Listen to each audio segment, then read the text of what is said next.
തിക്ക് ഗ്രേവിയോട് കൂടിയിട്ട് എളുപ്പത്തിൽ ചെയ്തെടുക്കാൻ പറ്റിയിട്ടുള്ള അടിപൊളി ടേസ്റ്റിലുള്ള ഒരു ബീഫ് സ്റ്റ്യൂവിൻ്റെ റെസിപ്പിയാണ് കേട്ടോ ഇന്ന് ഷെയർ ചെയ്യുന്നത്. അപ്പോൾ ക്രിസ്മസിനൊക്കെ സ്പെഷ്യലായിട്ട് അപ്പത്തിൻ്റെ കൂടെയും വട്ടയപ്പത്തിൻ്റെ കൂടെയും ബ്രെഡിൻ്റെ കൂടെയും ഒക്കെ സെർവ് ചെയ്യാൻ പറ്റിയിട്ടുള്ള ഐറ്റമാണ്. അപ്പോൾ ആദ്യം തന്നെ ഞാനിവിടെ ബീഫ് ഒരു 1/2 കിലോഗ്രാമാണ് കേട്ടോ എടുത്തിട്ടുള്ളത്. അത് കഴുകി വൃത്തിയാക്കി കുക്കറിലേക്ക് ചേർത്ത് കൊടുത്തിട്ട് അതിലേക്ക് ഉപ്പും കുരുമുളക് പൊടിയും പിന്നെ കുറച്ച് വെള്ളം കൂടെ ഒഴിച്ചു കൊടുത്തിട്ട് ഒന്ന് വേവിച്ചെടുക്കാം. പിന്നെ ബീഫ് എടുക്കുമ്പോൾ കുറച്ചൊരു നെയ്യിൻ്റെ പീസും കൂടെ ഉണ്ടെങ്കിൽ നല്ല ടേസ്റ്റ് ഉണ്ടാവും കേട്ടോ ആ ഒരു കറിക്ക്. ഇനി ഇതൊന്ന് വേവിച്ചെടുക്കണം. അപ്പോൾ ഇതൊരു വെന്ത് ഒരു 1/4 ഭാഗം ഒരു 80% ഒന്നങ്ങ് വെന്ത് കഴിഞ്ഞാൽ പിന്നെ ഇതിലേക്ക് ഒരു ഉരുളക്കിഴങ്ങാണ് എടുത്തിട്ടുള്ളത്. ഒരു ഉരുളക്കിഴങ്ങും ഒരു ക്യാരറ്റും എടുത്തിട്ടുണ്ട്. തൊലി കളഞ്ഞിട്ട് ഇതുപോലെ കുറച്ച് വലിയ പീസായിട്ട് കട്ട് ചെയ്തെടുത്തിട്ട് അത് ഇതിലേക്ക് ചേർത്ത് കൊടുത്തിട്ട് വീണ്ടും കുക്കർ അടച്ച് വെച്ചിട്ട് ഒരു 2 വിസിലും കൂടെ വരുത്താം കേട്ടോ. അപ്പോൾ ഓരോ ബീഫിൻ്റെ മൂപ്പനുസരിച്ചിട്ടും വേവുന്ന ടൈമിലൊക്കെ അങ്ങോട്ടും ഇങ്ങോട്ടൊക്കെ മാറ്റം വരും കേട്ടോ. അപ്പോൾ അത് നോക്കിയിട്ട് വേവിച്ചെടുക്കാം. ഇനി ഒരു കടായി സ്റ്റൗവിൽ വെച്ച് കൊടുത്തിട്ട് അതിലേക്ക് നമുക്ക് 1 ടേബിൾ സ്പൂൺ വെളിച്ചെണ്ണ ഒഴിച്ച് കൊടുക്കാം. എന്നിട്ട് ഇതിലേക്ക് ഒരു ഏലക്കായും പിന്നെ 2 ചെറിയ കഷ്ണം പട്ടയും ഒരു 3 ഗ്രാമ്പും കൂടെ ഇട്ട് കൊടുക്കുന്നുണ്ട്. ഇതൊന്നും അങ്ങ് മൂപ്പിച്ചെടുക്കാം കേട്ടോ. പിന്നെ ഇതൊക്കെ നമ്മൾ എത്രത്തോളമാണോ ബീഫ് എടുക്കുന്നത് അതിൻ്റെ ആ ഒരു അളവിനനുസരിച്ചിട്ടൊക്കെ എടുത്താൽ മതി. ഞാനിപ്പോൾ ചെറിയൊരു അളവിലേ ചെയ്യുന്നുള്ളൂ. ഇനി ഇതിലേക്ക് ഒരു 6 വെളുത്തുള്ളി ചതച്ചതും പിന്നെ ഒരു ചെറിയ കഷ്ണം ഇഞ്ചി ചതച്ചതും ഒരു 3 4 പച്ചമുളക് ഇതുപോലെ 2ആയിട്ട് കീറിയതും കൂടി ചേർത്ത് കൊടുക്കുന്നുണ്ട്. ഈ ഇഞ്ചിയും വെളുത്തുള്ളിയും വേണമെങ്കിൽ നിങ്ങൾക്ക് അരിഞ്ഞിട്ടും ചേർത്ത് കൊടുക്കാം കേട്ടോ. പക്ഷേ കടിക്കുന്നത് കറിയിൽ ഇങ്ങനെ ചിലപ്പം ഇഞ്ചി ഒന്ന് കഷ്ണങ്ങളാക്കിയിട്ടാൽ കടിക്കാൻ സാധ്യതയുണ്ട്. അപ്പോൾ അത് ഇഷ്ടമില്ലാത്തവരാണെന്നുണ്ടെങ്കിൽ ഇതുപോലെ ചതച്ചിട്ട് തന്നെ ചേർത്ത് കൊടുത്താൽ മതി കേട്ടോ. ഞാനൊന്നങ്ങ് ചതച്ചെടുത്തിട്ടാണ് ചേർത്ത് കൊടുക്കുന്നത്. ഇനി ഇതൊന്നങ്ങ് വഴറ്റി കൊടുക്കാം.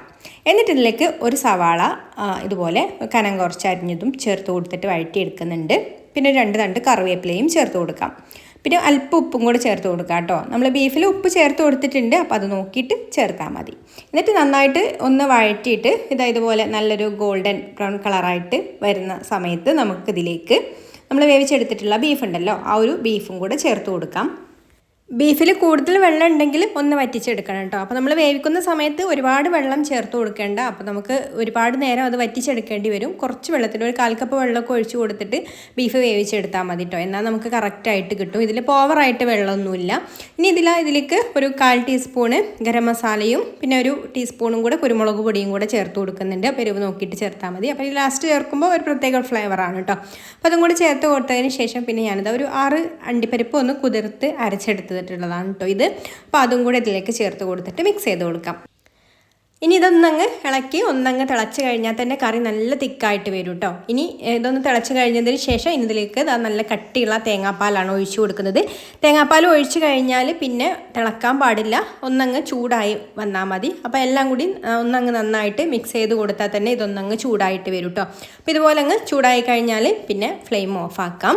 ഇനി വേറൊരു പാൻ സ്റ്റൗവിൽ വെച്ച് കൊടുത്തിട്ടുണ്ട്. അതിലേക്ക് ഒരു ടീസ്പൂൺ നെയ്യ് ഒഴിച്ചു കൊടുക്കുക. ഇനി നമുക്കിതിലേക്ക് കുറച്ച് അണ്ടിപ്പരിപ്പും ഒന്ന് വറുത്തെടുക്കുക. അതൊന്ന് ഹാഫ് മൂപ്പായിട്ട് വരുമ്പോൾ കുറച്ച് മുന്തിരിയും കൂടെ ഇട്ട് കൊടുത്തിട്ട് വറുത്തെടുത്തിട്ട് ഇതുപോലെ ആക്കിയെടുത്തിട്ട് നമുക്കിത് ആ കറിയിലേക്ക് ഒഴിച്ചു കൊടുത്താൽ നമ്മുടെ അടിപൊളിയായിട്ടുള്ള ബീഫ് സ്റ്റ്യൂ റെഡി ആയിട്ടോ. അപ്പോൾ ഇത് എന്തിൻ്റെ കൂടെയാണെന്നുണ്ടെങ്കിലും നല്ല ടേസ്റ്റാണ് കേട്ടോ കഴിക്കാൻ.